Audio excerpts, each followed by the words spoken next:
రమణ, సరయు, వారి ఇద్దరు అబ్బాయిలు జీవన్, అభి కారులో ప్రయాణిస్తున్నారు.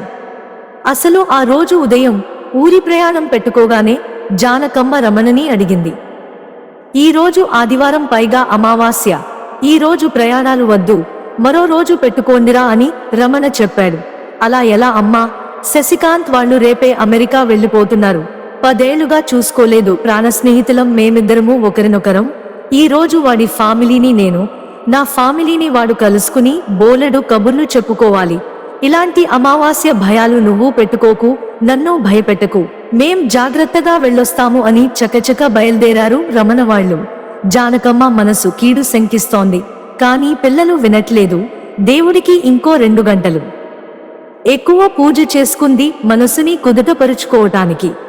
రోజంతా ఫ్రెండ్స్ సరదాగా కబుర్లు చెప్పుకుని లేట్ అయిందని తెలిసినా మరోజు తాను చేయాల్సిన ఆపరేషన్ వాయిదా వేయటానికి కుదరదని డాక్టర్ రమణ భార్య బిడ్డలతో నల్లని కారులో బయలుదేరాడు. గంట ప్రయాణం బాగానే సాగింది. ఉన్నట్టుండి సుడిగాలి మొదలయ్యింది. చూస్తూ చూస్తూ ఉండగానే గాలి వేగం పెరిగింది.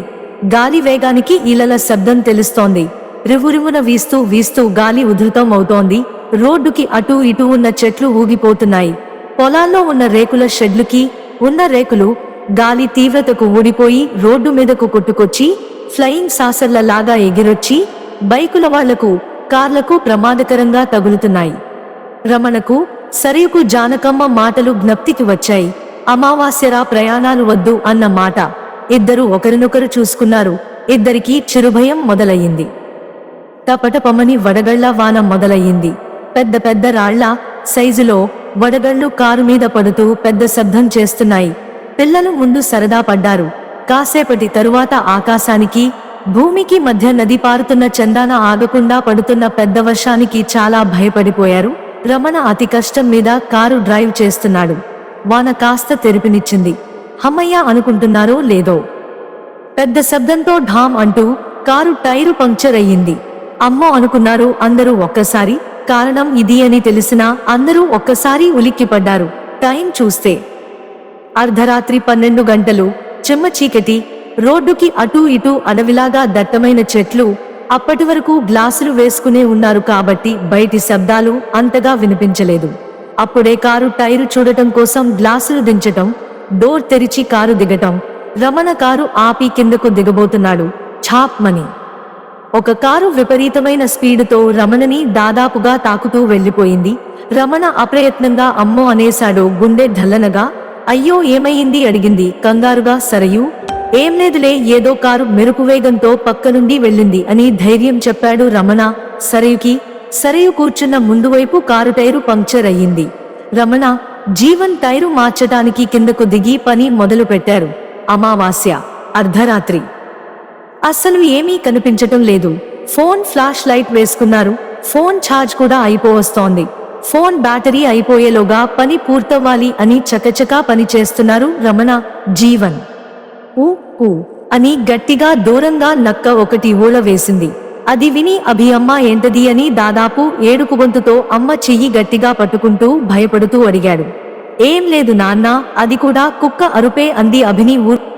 ఇంతలో 10 కుక్కలు ఏదో చూసి భయపడ్డట్టు అన్నీ కలిసి ఒకేసారి గట్టిగా ఏడుస్తున్నాయి. చాలా హృదయ విదారకంగా, భయం గొలిపేలా ఉంది ఆ ఏడుపు. అది చాలక నక్క మళ్లీ ఊళలు పెడుతోంది. ఆగిందనుకున్న తుఫాను గాలి మళ్లీ మొదలయ్యింది. జీ అని గాలి మోత ఆ విశాల ప్రదేశంలో మారుమ్రోగుతోంది. ఉన్నట్టుండి అక్కడున్న నలుగురికి మనస్సుకి చిరాకుగా అనిపించసాగింది. ఏదో అర్థం కాని అలజడిగా అనిపిస్తోంది మనసులకి. ఏమరా ఎంతసేపింకా అంది సరియు కోప్పడుతూ. ఊ ఊ అవుతోంది అన్నాడు రమణ సహనంగా. జీవన్ మాత్రం కోపంగా, చేస్తున్నాం కదా అమ్మా అన్నాడు విసుక్కుంటూ. సరియు అప్రయత్నంగా రియర్ వ్యూ మిర్రర్లో చూసింది. మెరుపులు మెరుస్తూ ఉన్నాయిగా వరుసగా. ఒక మెరుపు మెరిసినప్పుడు దూరంగా ఏదో కదిలి తమవైపు వస్తున్నట్టుగా అనిపించింది. భ్రమేమో అనిపించింది. మెరుపులో అలా ఏదో కనిపించిపోవడం తప్ప అస్సలు వెలుతురే లేదు. ఫోన్ లైట్ కూడా డిమ్గా అయిపోయింది. ఛార్జ్ అయిపోతున్న దానికి సూచనగా మళ్లీ ఇంకో మెరుపు మెరిసింది. అలానే అనుమానంగా చూస్తూనే ఉన్న సరయు కళ్ళకి ఒక ఆకారం తెలిసింది. అంతే, గుండె పట్టేసినట్టు అయ్యింది సరయుకి. తాను చూసిన ఆకారం తెల్లని మొహం ఉన్న ఒక పెద్దావిడ. లని చీర కట్టుకుని కాస్త వంగిపోయి నడుస్తూ వస్తోంది. ఆవిడ వయసు ముసలి అయినా నడకలో తెలియని దృఢత్వం, వేసే అడుగులో కసి కనిపిస్తున్నాయి. సరేకి చాలా భయం వచ్చేసింది. అర్ధరాత్రి ఇలా మధ్యదారిలో ఒక ఆవిడ అలా నడుచుకుంటూ రావడం అసాధారణంగా అనిపించింది. గుండె ధల్లుమంది. రమణ, జీవన్ కారెక్కండి, కారులోకి రండి అంటోంది డోర్ కిటికీ బయటకు తలపెట్టి. కానీ భయంతో తన గొంతు పెగలట్లేదు. తన మాట తనకే వినపడట్లేదు. ఇహ జీవన్ వాళ్లకు ఎలా వినిపిస్తుంది? కొంచెం తెగించిన ధైర్యం తెచ్చుకుని, రమణ మీ ఇద్దరూ కారులోకి ఎక్కేయండి ప్లీజ్ అంది. అంటూనే ఉంది. జీవన్ కి అమ్మ మాట కాస్త అర్థమయ్యింది. నాన్న, అమ్మ ఏదో చెబుతోంది చూడు అంటూ వెనక్కి చూశాడు. రోడ్డు వైపు ముసలావిడ కనిపించింది. ఎక్కరా జీవన్? ఎక్కండి రమణ అనేస్తోంది కంగారుగా సరయు. ఏమనిపించిందో ఏమో రమణ. జీవన్ కారులోకి ఎక్కారు. 4 వైపులా అద్దాలు పైకి లేపేసి కారులో వణికిపోతూ కూర్చుని ధైర్యం కోసం ఆంజనేయస్వామిని తలుచుకుంటూ కూర్చున్నారు. వాళ్ల గుండె చప్పుడు, వాళ్ళు పీల్చి వదిలే గాలి శబ్దం వారికి చాలా స్పష్టంగా తెలుస్తున్నాయి. అభి అయితే భయంతో నిక్కరు తడిపేసుకున్నాడు. కళ్ళు గట్టిగా మూసేసుకున్నాడు. నిశ్శబ్దంగా ఏడ్చేస్తున్నాడు కూడా. రమణ, సరియు, జీవన్ ఏడవట్లేదు. కానీ వారి ముగ్గురికి పిచ్చి భయం వేస్తోంది. ఆ ముసలావిడ అడుగుల చప్పుడు చాలా దగ్గరగా వచ్చేసింది. హూ హూ హూ అని ఒక రకంగా ఏడుపుతో కూడిన మూలుగులా శబ్దం చేసుకుంటూ కారు పక్కగా వెళుతోంది. ముసలవ్వ సూటిగా చూసే ధైర్యం చాలక తల కిందకే ఉంచి కనుగుడ్లు మాత్రం పక్కకు జరిపి చూస్తున్నారు రమణ, జీవన్, సరయు. అవ్వ కారు దాటి ముందుకు వెళుతోంది. అసలు తను నడిచి వెళుతున్న దారిలో ఒక కారు ఉంది అన్న ధ్యాసే లేనట్లుగా వెళుతోంది అవ్వ. తెల్లని శరీర ఛాయ అవ్వది. దానికి తోడు తెల్లని చీర. అమావాస్య చీకటిలో కూడా కనిపిస్తోంది అవ్వ. దాదాపు మీటర్ దూరం వెళ్ళింది అవ్వ. ఆమె మనిషేనా కాదా అని తేల్చుకునే ప్రయత్నంలో ఆలోచిస్తున్నారు రమణ వాళ్ళు. ఒక కారు రయ్యమని వచ్చి అవ్వని తాకుతూ స్పీడుగా వెళ్లిపోయింది. అవ్వ రోడ్డు మీదకు విసిరేసినట్లు పడిపోయింది. అమ్మా అని కూడా ఆర్తనాదం చేసింది. రోడ్డు మీద పడిపోయి ఉంది అవ్వ. రమణకు, జీవన్ కి అయ్యో పాపం అనిపించింది. కారు దిగి వెళ్లాలంటే కొంచెం భయంగానే ఉంది. అయినా సరే భయాన్ని లెక్క చేయకుండా ముసలావిడ అన్న జాలితో కారులో పట్టనట్టు కూర్చుని ఉండలేక భయంతో దడదడలాడే గుండెలతో నెమ్మదిగా ఒక్కొక్క అడుగు వేసుకుంటూ వెళుతున్నారు అవ్వ దగ్గరికి. అవ్వ కదలకుండా పడుకుని ఉంది. ఇంకో 3 అడుగుల దూరంలో ఉన్నాడు రమణ అవ్వకి. సరిగ్గా అప్పుడే అవ్వ కదిలింది. రమణ గుండె ఢల్లుమంది. అడుగు ఆగింది. జీవన్ భయంగా చేతులు నులుముకుంటున్నాడు. జీవన్ కి హార్ట్ బీట్ పెరిగింది. ఒళ్లంతా చెమటలు కారిపోతున్నాయి. ధడాత్ అని పెద్ద శబ్దంతో పిడుగు పడుతూ ఆగకుండా శబ్దం చేస్తోంది. జీల్మని గాలి ఈలలు వేస్తోంది. అవ్వ లేచి కూర్చుంది. చిటుక్కున తల తిప్పి రమణ వైపు చూసింది. ముందుకు పడబోయే అడుగుని టక్కున తిప్పుకుని వెనక్కి పరిగెట్టడానికి రెడీ అయ్యాడు రమణ. అదంతా చూస్తున్న సరయు బాగ్లోంచి తీసి పట్టుకున్న చిన్న ఆంజనేయ స్వామి బొమ్మని చేతిలో పట్టుకుని కారు దిగింది. అమ్మా, నువ్వు కూడా వెళ్తున్నావా? వెళ్లకు అని వెక్కిళ్లు పెట్టి ఏడుస్తున్నాడు అభి. ఉండు నాన్న, అన్నని నాన్నని జాగ్రత్తగా వెనక్కి తెస్తాను అని అభికి ధైర్యం చెప్పి అడుగు ముందుకు వేయబోయింది. రోడ్డుకు అవతల పక్కన ఉన్న చెట్టు మీద పెద్ద పిడుగు పడి చెట్టు నిలువునా కాలిపోతోంది కొరివిదయంలా. అమ్మా అని ఇంకా భయంతో అభి గట్టిగా ఏడ్చేస్తున్నాడు. అవ్వ తన తల పట్టుకుని నొప్పితో అబ్బా అని అంటూనే సరియు వైపు పిచ్చి కోపంగా చూస్తోంది. చెట్టు కాలుతున్న వెలుగులో తెల్లని అవ్వ మొహంలో కళ్ళు ఎర్రబడటం స్పష్టంగా తెలుస్తోంది. విసురుగా లేచి సరియు వైపు రాబోయింది. సరియు తన చేతిలోని ఆంజనేయ స్వామి బొమ్మని తన నుదుటికి తాకిచ్చుకుంది ధైర్యం కోసం. అవ్వ విసురుగా దూసుకొస్తోంది సరియు వైపు. రమణను దాటేసింది. జీవన్ను దాటింది. ఓసే అంటూ సరియు మీదకి కోపంగా కసిగా దూకింది. సరియు కెవ్వు మని గట్టిగా కేక పెట్టింది. ధామ్ అని పెద్ద పిడుగు శబ్దం. ఊ అంటూ గట్టిగా ఓ నక్క ఓలా అన్నీ కలిసి భయంకరమైన శబ్ద కాలుష్యం. ఏమయ్యిందో ఏమో ఉన్నట్టుండి అవ్వ నేలకి జారిపోయింది. సరయుకి భయంతో తల నరాలు జుమ్మని లాగుతున్నాయి. గుండె దడమని రెట్టింపు వేగంతో కొట్టుకుంటోంది. జీవన్, రమణ ఒక నిమిషం ఆగి నెమ్మదిగా అవ్వ దగ్గరకు వెళ్లారు. అవ్వ చేయిని తన వణుకుతున్న చేతితో పట్టుకుని చూశాడు రమణ. పల్స్ చెక్ చేసేలోగా అవ్వ మళ్లీ గట్టిగా మూలుగుతూ నొప్పి అన్నట్లుగా బాధపడుతోంది. ఇక డాక్టర్ రమణ రెండో ఆలోచన లేకుండా అవ్వను 2 చేతులతో ఎత్తుకుని కారు ముందు సీటులో కూర్చోబెట్టి సీటు బెల్ట్ పెట్టాడు. వెనుక సీటులో సరయు. పిల్లలు బిక్కుబిక్కుమంటూ ముడుచుకుని కూర్చున్నారు, విపరీతంగా భయం వేస్తుండగా. గంట ప్రయాణం తరువాత ఒక ఊరు కనపడింది. అక్కడున్న హాస్పిటల్లోకి అవ్వని తీసుకెళ్లారు. కాంపౌండర్ ప్రసాద్, నర్స్ శివాని అవ్వని చెక్ చేసి జాయిన్ చేసుకున్నారు. హాస్పిటల్కి అయ్యే ఖర్చులకి డబ్బులు కట్టి రమణ ప్రసాద్ వాళ్లకి చెప్పాడు. ఏదైనా అవసరమైతే తనకు ఫోన్ చేయమని. అప్పుడే ఇంక వాన వెలిసింది. నలుగురు కారులో కూర్చోబోతున్నారు. గట్టిగా రీసౌండ్లో అవ్వ మూలుగులా వినిపించింది. నలుగురు ఒక్కసారిగా ఉలిక్కిపడ్డారు. మళ్లీ వెంటనే అవ్వ గొంతు నవ్వుతూ వినిపిస్తోంది. అవ్వ గొంతుతో పాటు మరిన్ని గొంతులు కలిసి కోరస్లో భీకరంగా నవ్వులు వినిపిస్తున్నాయి. ఒకరినొకరు చూసుకున్నారు. అభికి మళ్లీ ఏడుపు మొదలైంది. ఇంకా భయపడేందుకు కూడా ఓపిక లేక కారులో కూర్చున్నారు నలుగురు. రమణ డ్రైవ్ చేస్తున్నాడు. పిల్లలు బాక్ సీట్లో నిద్రపోతున్నారు. సరియు సీటుకి చెరగిలబడి కూర్చుంది. రమణ జెట్ స్పీడుతో కారు పోనిచ్చాడు. 2 గంటల తరువాత ఒకచోట సిగ్నల్ పడిందని కారు ఆపాడు రమణ. సరియు ఉన్నట్టుండి సీటులో నిటారుగా కూర్చుంది. ఎడమవైపు దూరంగా సూటిగా చూస్తోంది. ఏమైంది సరియుకి అని రమణ కూడా అటువైపు చూశాడు. అక్కడ అవ్వ కూర్చుని ఉంది. తమ వైపే సూటిగా చూస్తోంది. రమణ తల తిప్పి సరియుని చూశాడు. కనురెప్ప వేయకుండా కదలకుండా బిగుసుకుపోయినట్టు ఉంది సరియు. రమణకి భయం వేసింది. సరియు తేడాగా ఉండేంటి అని. సరియు అని భుజం మీద చేయేసి తట్టాడు. సరియు పలకలేదు, కదలలేదు. అమ్మో, సరియుకి గుండె ఆగిపోయిందా ఏంటి అని రమణకి భయం వేసింది. వణుకుతున్న చేత్తో సరియు అని గట్టిగా పిలుస్తూ సరియుని కదిపాడు. అమ్మో, అవ్వ అక్కడికి, అవ్వ ఎలా వచ్చింది అంటూ సరియు వణికిపోతోంది భయంతో. అవ్వ ఉన్నవైపు చూపిస్తూ కూర్చున్న అవ్వ లేచి నుంచుని వీరివైపు రాబోయింది.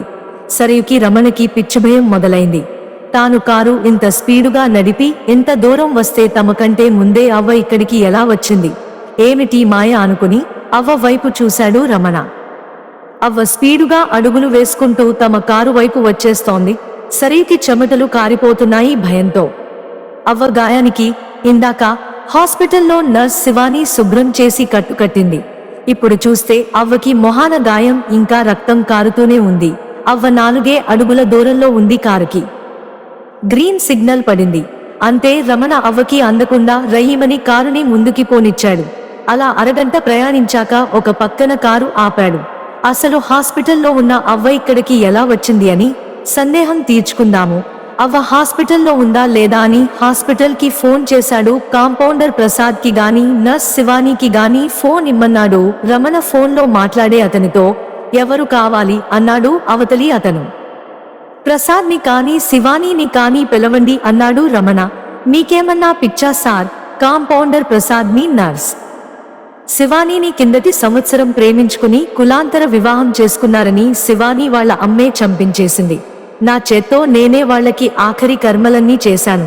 వాళ్లతో పొద్దుగాల మీరు మాట్లాడటం ఏంటండి? రాత్రేమన్నా ఎక్కువ తాగేశారా ఏంటి? ఫోన్ పెట్టేయండి సార్, నాకు బోలెడు పనులున్నాయి అని ఫోన్ కట్ చేశాడు హాస్పిటల్ అతను. రమణకి గిరున కళ్ళు తిరిగాయి. పొద్దున తాము చూసిన మాట్లాడిన ప్రసాద్ శివానీలు మనుష్యులు కారా అని రమణకి భయంతో వళ్ళు వణికింది. తనని తాను తిప్పుకుని గుండె దిటవు చేసుకుని కారులో కూర్చునేందుకు కారు వైపు వెళ్లబోయాడు రమణ. కారుకి ఆనుకుని నుంచుని ఉంది అవ్వ. అదే సూటిగా చూసే చూపు, అదే రక్తం కారుతున్న నెత్తి మీది గాయం. అదృష్టమో దురదృష్టమో పిల్లలు సరియు మంచి నిద్రలో ఉన్నారు. అవ్వని చూస్తుంటే భయం వేసి కారుకి దూరంగా పారిపోవాలని ఉంది రమణకి. కానీ కారులో ఉన్న భార్యా పిల్లలను అవ్వ ఏమైనా చేస్తే అన్న ఆలోచన వచ్చి ఏమి చేయాలో తోచనట్లు కాళ్ళు వణుకుతుండగా అలానే అటూ ఇటూ చూస్తూ నుంచున్నాడు. అవ్వ వైపు చూడటానికే భయం వేసి అవ్వ ఒక్కో అడుగు బలంగా వేస్తూ రమణ వైపు వస్తోంది. అవ్వ గట్టిగా మూలుగుతోంది ఊ ఊ అంటూ. ఆ శబ్దానికి చెవులు నొప్పులు పుడుతున్నాయి రమణకి.